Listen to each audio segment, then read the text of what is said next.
Good morning, church. Pastor Dave here with the musing for March 9th. There is a scene in Rocky 3 that I kind of like. Now, I'm not a big fan of movies in general. I'm too impatient. But this one scene is quite memorable. Our hero, Rocky Balboa, has lost the title of heavyweight champion of the world to a vicious fighter named Clubber Lang, who is known for a devastating left hook.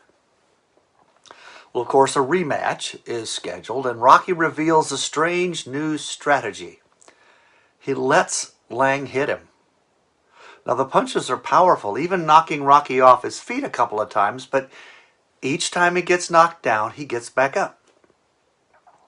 And he begins to taunt Lang, saying, "Is that all you got?" Well, Lang gets very frustrated and angry and desperate, and the tactics that worked for him before are failing, and he eventually loses the fight. Yay, good guy. It turns out that Lang's greatest weapon was his reputation. He was considered invincible. And once his power was shown to be inadequate, he was finished. Now, I have a men's Bible study that's presently working its way through the book of 1 Corinthians. And if you're interested, we meet at 9 a.m. on Tuesdays. Check with me for the details. Anyway, we've just finished with chapter 13, and we're coming to some really interesting stuff.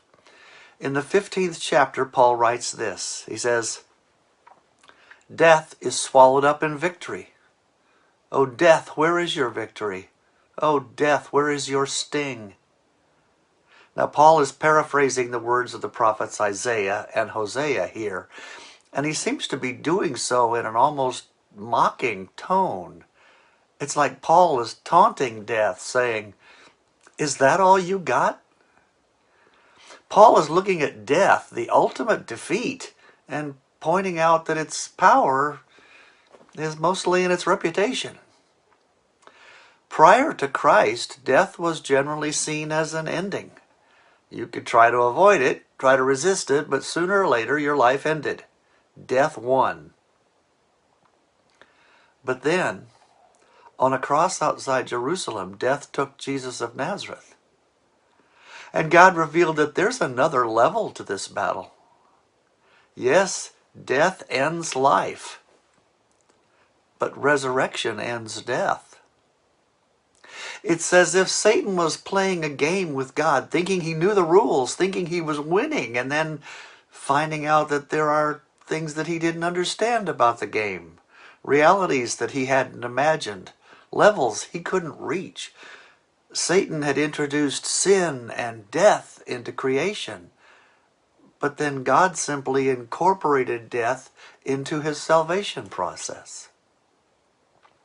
God took death, which was intended to destroy God's plan, and made it into a functional part of his plan. That changed everything.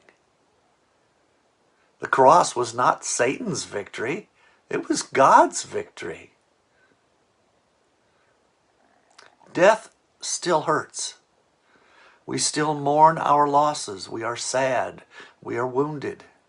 We still have to face the end of our own earthly lives.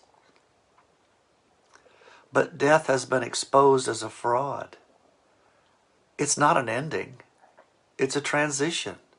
Death doesn't win. It isn't permanent. What used to be the closing of life's door has been shown to be the opening of a door to a greater life. Christ's death on the cross doesn't cancel our sorrow, but it does redeem it. Christ Jesus lives, and the promise is that those who are joined to him will likewise live. His victory is our victory. Death has no authority.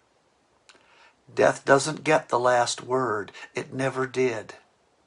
And now that truth has been revealed. God bless you all.